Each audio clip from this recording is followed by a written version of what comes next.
We always talk about automation as this productivity hack, right? A way to save time, get more done. But honestly, that's not the real story. Not even close. What's really happening is a quiet redesign of how work gets done. And maybe more importantly, who's actually in charge of the decisions. Okay, so let's make this real.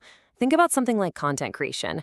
The before picture, it's chaos, right? Scattered notes, drafts that never seem to end, chasing people for approvals, manually posting everything. Total mess. Now, the after state looks a lot cleaner, sure, but the real change isn't just about being organized. It's about finally seeing a hidden cost that was draining you the entire time. Yeah, to really get this shift, we have to talk about that hidden cost. I call it the tax you don't even see. And this quote, this just nails it. Every task you do manually is a tax on your growth. The key part is that you pay it over and over without realizing the compound effect. So see, the problem isn't the 5 minutes you lose on some task. It's the growth you never get to achieve because of it. It's a compound tax on your potential. So what is this invisible tax? Well, think of it like this. It's the price you pay with your attention. It's the compounding cost of doing all those little things that feel productive. They keep you busy, but they don't actually build anything that lasts. They don't create any long-term value. And this really gets to the heart of a huge misunderstanding about productivity. We've all been trained to believe that if we're busy, if we're putting in the effort, then we must be making progress. But here's the thing. Effort and progress are not the same thing. Simple as that. It's one of those lines that just changes everything once you really let it sink in, right? Being busy doesn't mean you're actually moving forward. It could just mean you're running really, really fast on a hamster wheel, paying that invisible tax with every step. Okay, so this brings us to what this whole thing is really about.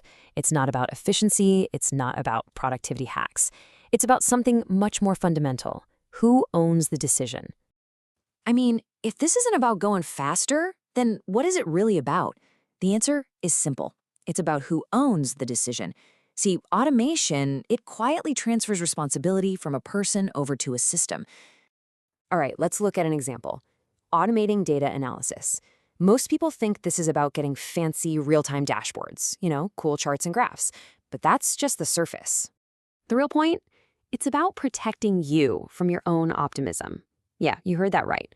When you automate the tracking for an experiment, what you're really doing is pre-deciding to trust the data, not your gut feeling.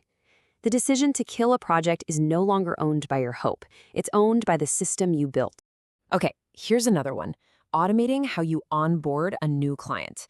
The obvious win, of course, is saving yourself a day of boring administrative work. But the deeper change, it's a statement about your standards. You're making a decision that every single client gets the same high-quality experience, whether you're having a good day or a bad one. The system, not your mood, now owns the quality of that first impression. That's a huge shift. And let's circle back to our first example, content. The common myth is that you automate this process just to, churn out more and more articles. But honestly, that's just AI theater. It's performing productivity. The real goal isn't to build a machine for soulless blog posts. It's about building a scalable capability. You're designing an owned system that can produce quality work, giving you options that scale completely independent of your own time. You've built an asset, not just a faster assembly line. So what does all of this point to? It's a fundamental shift in your role, in your identity even. You move away from being the person who just does the work to being the person who designs how the work gets done. And you can really see the two mindsets here. On one side, you have the performer. They're reactive, they focus on doing tasks, and they measure their day by activity. Was I busy? On the other side, you have the architect. They're proactive, they focus on designing systems, and they measure outcomes. They engineer the workflow itself. See, automation isn't really a tool for the performer, it's the craft of the architect. Now, making this shift, it means facing an uncomfortable truth about your own work. You have to start asking some hard questions, like, what am I doing over and over again that doesn't really change much? Or what's eating up my attention without creating real value?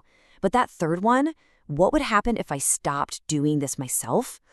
Ooh, that can be a tough pill to swallow because it forces you to get brutally honest about which parts of your job are actually valuable and which aren't. Okay, so this all builds to one final, really crucial point. We're bringing it all together now. Look, the The most resilient people, the best builders, they're not asking how to automate a few tasks. That's small thinking. They're asking a much bigger question. What kind of organization are we actually building here? They're thinking about the capabilities their organization needs to thrive, and they're using automation as a tool to engineer them. So let's just put it out there. The question is not how to save time. If you're still focused on that, you're missing the entire point. It's a distraction. The question is what you are building yourself to become.